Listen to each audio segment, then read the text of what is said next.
రాష్ట్ర వ్యాప్తంగా స్థానిక సంస్థలు ఎన్నికలు జరపాలని ప్రభుత్వం భావిస్తున్నట్టుగా మీడియా ద్వారా మాకు అందుతున్నటువంటి సమాచారం. దానిలో భాగంగానే గుంటూరు పురపాలక సంఘాన్ని, వార్డుల్ని, డివిజన్స్ని పునర్విభజన చేస్తున్నట్టుగా సమాచారం అందుతుంది. అఫీషియల్గా కాదు, సమాచారం అందుతుంది. లీకులు చేస్తున్నారు. ఒక మ్యాప్ కూడా ఏదో రిలీజ్ చేశారు.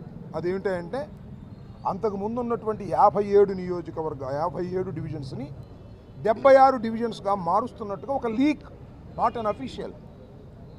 ఆ లీక్ చూసిన తర్వాత ఏదో జరుగుతుంది, అంతర్గతంగా రహస్యంగా చీకట్లో జరుగుతుంది అనేటువంటి భావన కలిగి వైఎస్ఆర్ కాంగ్రెస్ పార్టీ గుంటూరు పట్టణ అధ్యక్షురాలు నూరి ఫాతిమా గారి అధ్యక్షతలో ఈరోజు ముఖ్యమైన నాయకులు అందరం కూడా సమావేశమై కూలంకషంగా చర్చించడం జరిగింది.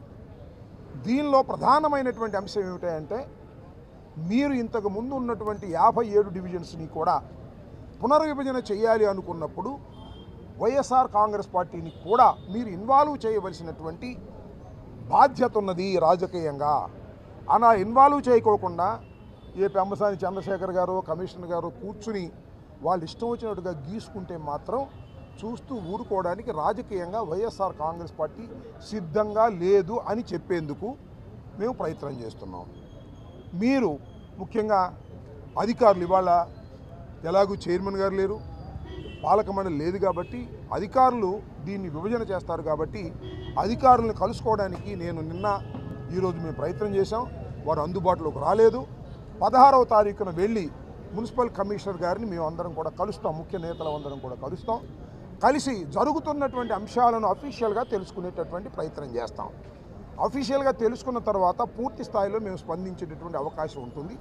అసలు దీన్ని రీఆర్గనైజేషన్ చేయాలనుకుంటున్నారా లేదా, చేయాలనుకుంటే ఏ పద్ధతుల్లో చేయాలనుకుంటున్నారు? 57ని 76గా చేస్తారా, లేక ఇంతకు ముందున్నటువంటి కార్పొరేషన్ అలాగే ఉంచుతారా, లేకపోతే కొన్ని గ్రామాలు కలుపుతారా? ఇలాంటి చాలా అనుమానాలు మాకున్నాయి కాబట్టి ఈ అనుమానాలను నివృత్తి చేయవలసినటువంటి బాధ్యత అధికారులకు ఉన్నది. ఏది చేసినా శాస్త్రీయమైన పద్ధతుల్లో మాత్రమే చేయాలి తప్ప అశాస్త్రీయంగా చేస్తే చూస్తూ సహిస్తూ వైఎస్ఆర్ కాంగ్రెస్ పార్టీ ఊరుకోదు. ఎందుకంటే నిన్నటిదాకా వైఎస్ఆర్ కాంగ్రెస్ పార్టీ అధికారంలో ఉన్నటువంటి కార్పొరేషన్ ఇది.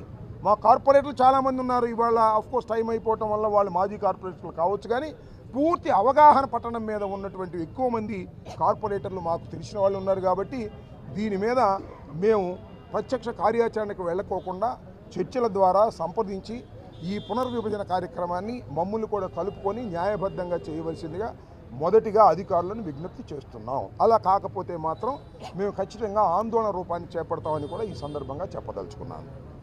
ఇది కార్పొరేషన్కి సంబంధించి.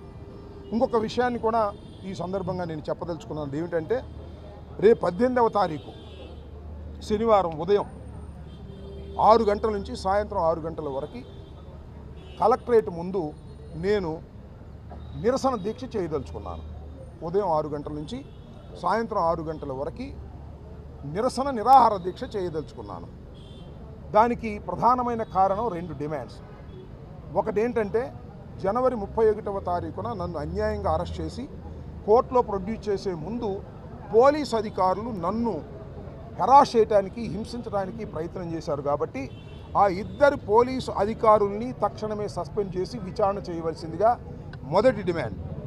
రెండవ డిమాండ్ ఏంటంటే, నా ఇల్లు మీద, ఆఫీస్ మీద పడి నన్ను చంపడానికి ప్రయత్నం చేసి నా కారులు తగలబెట్టి, నా ఇంట్లో వస్తువులు తగలబెట్టి, ఇంట్లో వస్తువులు ధ్వంసం చేసి, కారులు పగలగొట్టి దహనం చేయాలని ప్రయత్నం చేసి నా ఫ్యామిలీని కూడా చంపాలని ప్రయత్నం చేసినటువంటి దుండగుల మీద ఏ విధమైన యాక్షను లేదు. ఇంతవరకు అరెస్ట్ కూడా చేయలేదు. సింపుల్గా ఏదో ఒక తప్పుడు కేసు, ఒక ఫాల్స్ కేసు రిజిస్టర్ చేశారు. నేను ఇచ్చిన కంప్లైంట్ ప్రకారం రిజిస్టర్ చేయలేదు. కాబట్టి నేను ఇచ్చిన కంప్లైంట్ ప్రకారం రిజిస్టర్ చేసి ఆ నేరస్తులందరినీ పట్టుకొని అరెస్ట్ చేసి కోర్టులో ప్రొడ్యూస్ చేయాలనేది రెండవ డిమాండ్.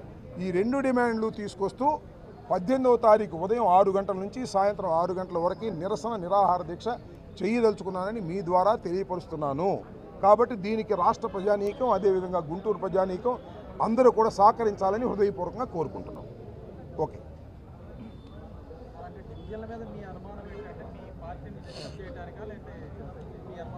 అసలు ఏదైనా చెబితే కదా వాళ్ళు డివిజన్ల పునర్వ్యవస్థీకరణలో పొలిటికల్ పార్టీస్ని ఇన్వాల్వ్ చేయటం లేదంటే ఏదో కుట్రపూరితంగా వ్యవహరిస్తున్నారు అనేటువంటి అనుమానం కలగడం సహజం.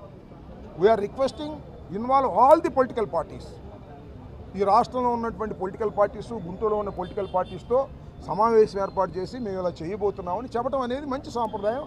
అది మంచి సాంప్రదాయం కూడా. ఇంతకుముందు ఎవరు చేసినా కూడా ఇన్వాల్వ్ చేయాలి. మా మాట వింటారా లేదా that is a different matter. కానీ ఎవరిని సంప్రదించుకోకుండా ఒక లీక్ వచ్చేసింది, మ్యాప్ వచ్చింది, మీరు చూశారు కదా. ఎంతో ఎట్లా వచ్చింది, అది ఎవరు తయారు చేశారు అంటే తెలుగుదేశం పెమ్మసాని చంద్రశేఖర్ గారు, కమిషనర్ గారు కలిసి ఇద్దరు తయారు చేసుకుని సరిపోద్దా ప్రజాస్వామ్యంలో? లాజికల్గా ఉండాలి, శాస్త్రీయంగా ఉండాలి. ఆ శాస్త్రీయంగా లేకోకుండా అశాస్త్రీయంగా చేస్తే మాత్రం వైఎస్ఆర్ కాంగ్రెస్ పార్టీ చూస్తూ ఊరుకోదని చెప్పేందుకు మా ప్రయత్నం. మేము 16వ తారీఖున we are trying to meet the commissioner. కలుసుకొని ఏం జరుగుతుందో తెలుసుకునేటటువంటి ప్రయత్నం చేస్తాం. ఆ తర్వాత మా కార్యాచరణ ఉంటుంది. ప్రతి అడుగులోనూ వైఎస్ఆర్ కాంగ్రెస్ పార్టీ ముందుంటుంది. ప్రతి డివిజన్ చేసేటప్పుడు వైఎస్ఆర్ కాంగ్రెస్ పార్టీ ఇన్వాల్వ్ అవుతుంది. మా క్యాడర్ అందరినీ కూడా ఇన్వాల్వ్ చేస్తాం. ఎక్కడైతే లాజికల్గా అశాస్త్రీయంగా జరుగుతుందో అక్కడ దాన్ని ఎక్స్పోజ్ చేసేటటువంటి ప్రయత్నం కూడా చేస్తాం. దానిలో ఏ విధమైన సందేహం లేదు.